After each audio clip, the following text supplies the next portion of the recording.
కొనితో నా పంట భూదేవత ఇచ్చిన పంట ఇప్పటికెళ్ళి కొండ పడతావు కాబట్టి ఏనిరా 3 కొండతో 3 అది బలిగాను అది ఈడ కాదు అది పెట్టు ఆడ నీ కాలకాడ పెట్టు అటు కలిసి వస్తాయి అది అది పెట్టు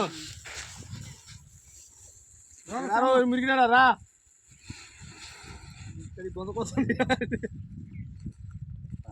పట్టుకుని కొత్తలే కానీ